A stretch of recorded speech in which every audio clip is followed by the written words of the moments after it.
नमस्कार, मैं मेघा हिंदुस्तानी स्वागत करती हूँ आपका माटी के लाल पर।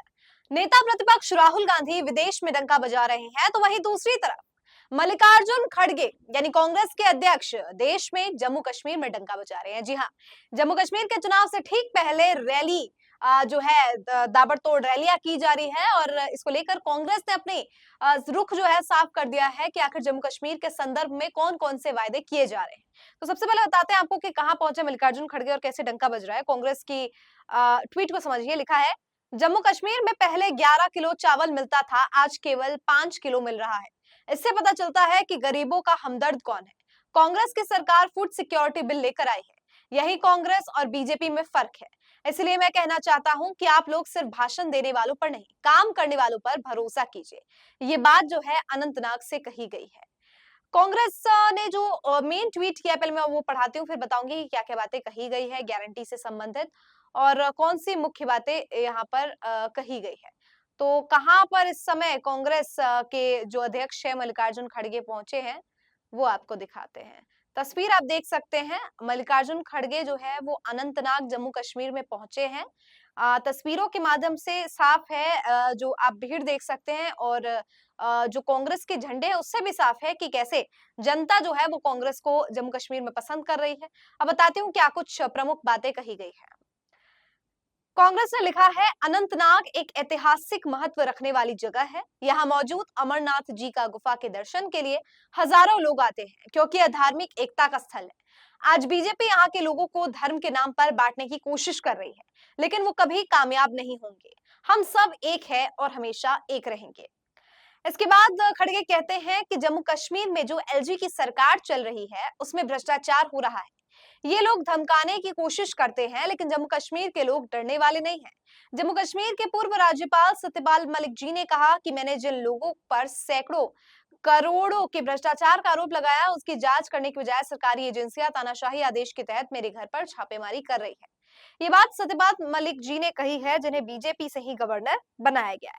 दोस्तों, आपको याद दिलाना चाहूंगी कि ईडी जो है सख्त कार्रवाई, चाहे अमानतुल्लाह के घर के अंदर की जा रही हो, यानी अमानतुल्लाह खान को अरेस्ट किया जा रहा हो, या फिर आम आदमी पार्टी के और भी अन्य नेताओं पर कार्रवाई की जा रही हो। यहाँ पर एक बहुत बड़ा ताजा अपडेट आपके समक्ष मैं आपको बताती हूँ कि फारूक अब्दुल्ला को भी जो है ईडी ने समन जारी कर दिया है। ईडी ने कार्रवाई के आदेश जो है वो दे दिए हैं। अब कोर्ट का फिलहाल तो लिया है, लेकिन ये क्या होता है आगे, क्या फारूक अब्दुल्ला पर कार्रवाई की जाती है नहीं की जाती है, आगे की बात है। लेकिन कोर्ट का रुख जो है, कोर्ट का दरवाजा जरूर खटखटाया ईडी ने, और आप इससे समझ सकते हैं कि कैसे ईडी जो है रेड के माध्यम से, समन के माध्यम से, जो केस दर्ज कराने के माध्यम से विपक्ष का आवाज दबाना चाहती है।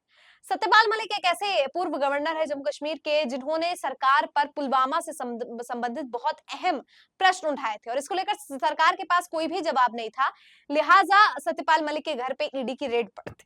और अब आप समझ सकते हैं कि कभी सत्यपाल मलिक, कभी फारूक अब्दुल्ला, कभी अमानतुल्लाह खान, केजरीवाल, मनीष सिसोदिया, संजय सिंह जैसे तमाम नेताओं पर अगर इस तरीके की कार्रवाई की जाती है, तो इससे एक बात तो स्पष्ट है कि भारतीय जनता पार्टी केवल और केवल सरकारी एजेंसियों पर भी निर्भर है।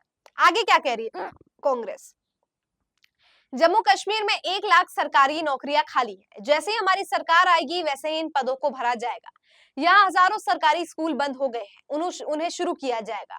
हमारी सरकार आते ही पर्यटन, मैन्युफैक्चरिंग, जॉब, स्कूल पर फोकस करेंगे। हमारा जम्मू कश्मीर से वादा है, हम इसे स्टेटहुड दिलाकर रहेंगे। यहाँ अपर हाउस और लोअर हाउस कायम करेंगे। जम्मू कश्मीर के लिए कांग्रेस की गारंटी, परिवार की महिला मुखिया को हर महीने 3,000 रुपए, 1 लाख खाली पदों पर भर्ती, परिवार के हर सदस्य को 11 किलो चावल, 25 लाख रुपए का स्वास्थ्य बीमा, स्वयं सहायता समूहों में शामिल महिलाओं को 5 लाख रुपए का ब्याज मुक्त कर्ज। इस क्षेत्र में 10 साल पहले एक मार्केट बनने वाला था, जिसका उद्घाटन भी हो गया था, लेकिन मोदी सरकार में वैसे ही पड़ा रह गया। इसको कोई देखने वाला नहीं है, ये लोग सिर्फ भाषण देते हैं, कोई काम नहीं करते हैं। जम्मू कश्मीर में आज हर जगह हमले हो रहे हैं, फिर भी मोदी जी झूठ बोलने में शर्माते नहीं हैं, क्योंकि वो झूठों के सरदार। लेकिन हम सच बोलने वाले लोग हैं, हमने सच बोलकर देश को दशकों तक आगे बढ़ाया। नरेंद्र मोदी ने कहा कि सभी को 15-15 लाख रुपए देंगे, हर साल 2 करोड़ नौकरियां देंगे, विदेश से काला धन वापस लाएंगे, लेकिन किया कुछ भी नहीं। ऐसे लोगों को शर्म आनी चाहिए जो झूठ बोलकर लोगों को गुमराह करते हैं। नेशनल कॉन्फ्रेंस और कांग्रेस का गठबंधन देख बीजेपी बौखला गई है, इसीलिए वह जम्मू कश्मीर की लिस्ट बार बार बदल रही है। इससे आप अंदाजा लगा सकते हैं कि बीजेपी के लोग इंडिया गठबंधन की एकता को देखकर कितना डर गए हैं। राहुल गांधी जी ने कन्याकुमारी से कश्मीर तक भारत जोड़ो यात्रा निकाली है। इस यात्रा में इंडिया गठबंधन की पार्टियों ने बढ़ चढ़कर हिस्सा लिया, जिससे काफी कामयाबी मिली है। ये तमाम जो बात है मल्लिकार्जुन खड़गे ने अनंतनाग में अपने दिए गए रैली भाषण में कही है।